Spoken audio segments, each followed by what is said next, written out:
Last week, county health officials announced a spike in COVID-19 cases due to an outbreak at a North County employer. Joining us on the program to talk more about the county's response is Chautauqua County Executive P.J. Wendell. Sir, thank you for your time today. We appreciate it. Thanks for having me, Justin. Well, yesterday, county health officials announced 36 new cases of COVID-19, with more than half of those tied to the outbreak there at Fieldbrook Foods. How much of a concern is this creating for your office right now?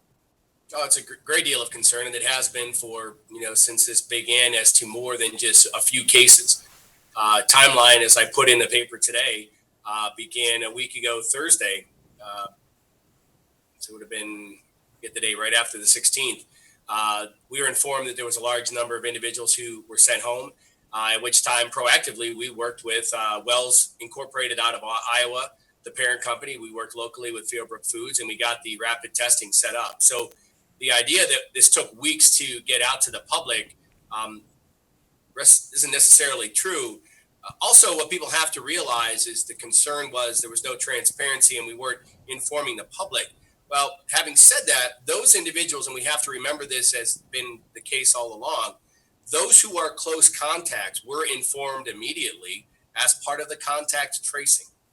So the idea that, the public does not come in and out of Fieldbrook Farm Foods as, let's say, a Walmart or a large box store, the idea of informing everybody in the county was, something that we were looking at and hasn't been the protocol moving along. We call those who are close contacts, which has been the practice right along. The contact tracers did their jobs and we moved forward. So, it was a concern. It still is a concern. We're monitoring it daily.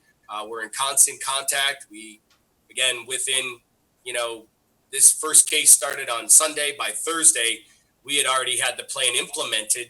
As people were hanging on my words, it took time to plan. Several agencies were involved: the New York State Department of Health, Chautauqua County EMS, Chautauqua County Department of Health and Human Services. So from Thursday afternoon until Friday, those plans were in place and ready to go, and were being carried out and implemented on Tuesday. They were officially going to start Monday, but we felt one more day to bring everybody back. That first day back was going to be a challenge. So the decision was made to move it to Tuesday to give a little bit of information to the employees about when it would take place, rather than reading it in the news and having concerns coming into work Monday morning. Yeah, and I know we asked Health Director Schuyler this previously as to what caused this spike.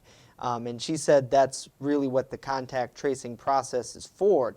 Do you know yet if it was some sort of group gathering that contributed to the number of cases there at the plant? Well, we do know that was happening, and it was in my report this morning. And during our contact tracing, we were reported by one individual that in the time they were tested until they found out their results, they did have a get-together at their house with nearly 40 people. So was that the case? We don't know. There were several different social gatherings that took place throughout that time. But it's important to remember that when you are tested, you should not be having people at your house. We should not be out in the public. You get tested, you're to go home and quarantine and isolate yourself until those test results come back. And, failing to do that is a concern. And this is everybody. This has been from the very beginning. So we can't pinpoint it to any one person. I mean, realistically, we all are in this together. We need to do the right thing. And, if somebody's having a get together and you don't feel comfortable, then don't go.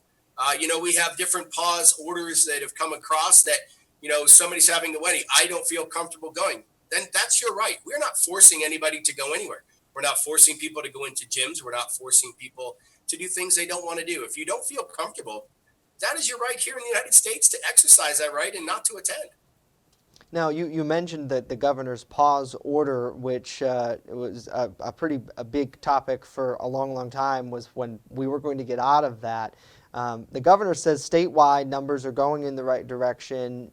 He rose a red flag Monday for Western New York and over the weekend of last week. For you, what did you feel that we can recover from this situation here in the North County? And how do we do that?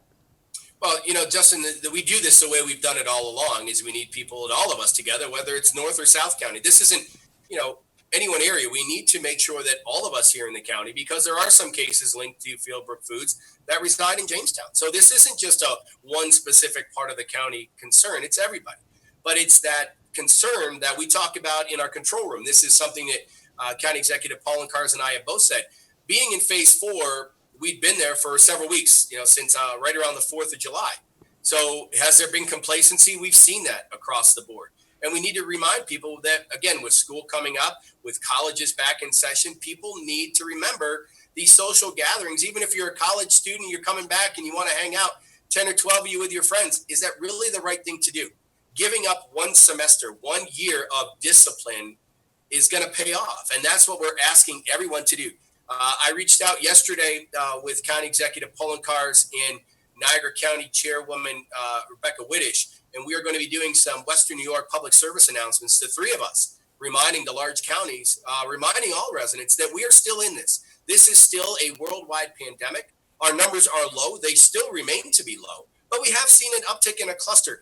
And just as we talked, we were on this from the very beginning. So the idea that we let this go for weeks is not necessarily the truth. It's not the truth. We are immediately moving into action, and we got everything set up and the testing as required. So the contact tracing had taken place, and we're going to continue to do that. Christine Schuyler had reached out. Their group has getting battle weary. We do have reinforcements. We have reassigned people within the county already, especially with those Spanish speaking, that is going to help out as well. So yes, we're looking at this across the board, and all of the systems are in place and working. So I just want people to realize that whatever we're reading, transparency, we have to look at this process from March 16th until now. I don't think there was ever a time when information did not come out. And if we were not transparent, would we post 36 cases yesterday, 20 cases prior to that early on? This information is public knowledge, and we need to get out into the public and let them know what the status is and what our cases are. Yeah, and to that point, you have had some people who have, as you mentioned, spoke out against and spoke to what they call a lack of transparency. I know the Assembly candidate Christina Cardinelli alleged that you covered up COVID cases. Today, your opponent Richard Morrisroe spoke out to what he called that lack of transparency about the pandemic. It has been such a long haul, and things are so fluid. To get to where we are now, for you to hear these calls, that we're what, 4 months into the pandemic? I mean, for you, what does it say, I guess, to the community and to those who are speaking out? Well, what it's saying is now it's become political. This, for us, is a health concern. We have been treating it as a health concern. My job is right now running Chautauqua County, protecting and providing for the health and safety of our residents. And we are doing that the same in September 1st as we were on March 15th when we first declared the state of emergency. Nothing has changed. We haven't let off the gas. We haven't been loose with our reaction. We have been very proactive throughout the entire time. We've looked at things. I know one of the statements that was made as to talking amongst our control room about best practices. We talk, it was every day. Lieutenant Governor switched it to every other day. And those discussions are constantly, and as yesterday, Lieutenant Governor Hochul said, we need to have a strong message. As soon as the call was over, I picked up the phone and talked to Mark Poloncarz and said, hey, what can we do? Let's get some PSAs out. And he's like, great idea. So we're moving that along. I reached out to Chairwoman Whittish. She was on board as well. We'll be looping in with Jack Searles and Kurt Crandall from Cattaraugus and Allegheny counties, respectively. So, yes, we are doing this in a manner that is very upfront and transparent. Some of the things that people have to realize, we can't cover up cases. Those cases, when they are positive, go into eClares, which is a state registry. If we do not respond to those, the state will then come out and talk to us or issue a warning. So this is a process that's been going on, and we talked about this from the very beginning. What people don't realize is the amount of work that goes into our contact tracing and the information that goes out. Basically, it gets dumped into a big pile, and then we have to do what we've all referred to as scrubbing that information. How many cases are repeat positives? They were a positive that had already been tested that's already on our radar. How many are new cases? How many are, different, so we take all that information. So it's not just a matter of here's a report, it's a positive case, we turn and fill that out. That information comes, we have to scrub that, we have to provide all the information, make sure everything is out, because we do not, and has been my position from the very beginning, want any false information to get out. That's the point. And Mrs. Schuyler put in yesterday's press conference, with the number of cases being larger, we can give more information than we could have in the beginning. If you remember back, we were giving towns and ages of each individual and where they had been.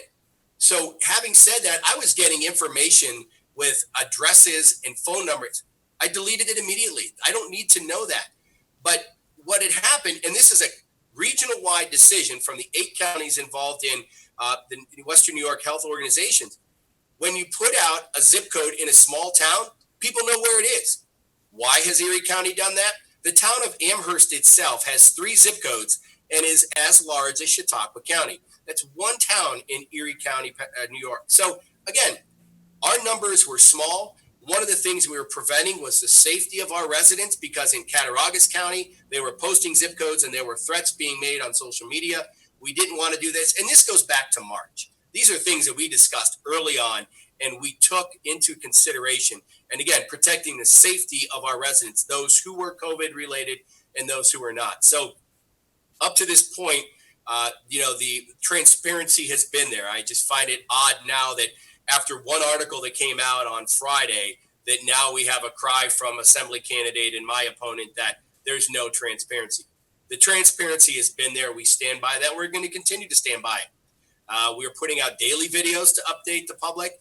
We will be back to our weekly press conferences as we keep these numbers unfolding.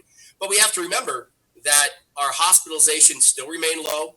We also have to watch individuals in different areas. So it's not Fieldbrook Foods. There are other cases that are going on in Chautauqua County that we're continuing to monitor. And that's been our job all along. And, it's unfortunate, Mrs. Schuyler's position on Friday was emotional. And it's emotional because of the hard work and dedication that those individuals are doing 7 days a week since this has started. And if people have a question, please ask Christine whether or not she feels supported from my office. Anything they need, anything those teams need, we are right there for them. And this has been a group effort. We have, from my COVID team to my COVID finance team, working across the board, making sure that the right information is out and the residents are informed and remain safe throughout this entire crisis. Yeah, and if I may, those certainly are the true heroes on the front lines. And it goes, I think, from anybody from as simple as a young person working at Wegmans, trying to give food to people, to all the way to your office with Schuyler's staff, on the front lines, tracking this pandemic. In the final couple minutes we have here, I want to ask you about that PSA campaign that you mentioned.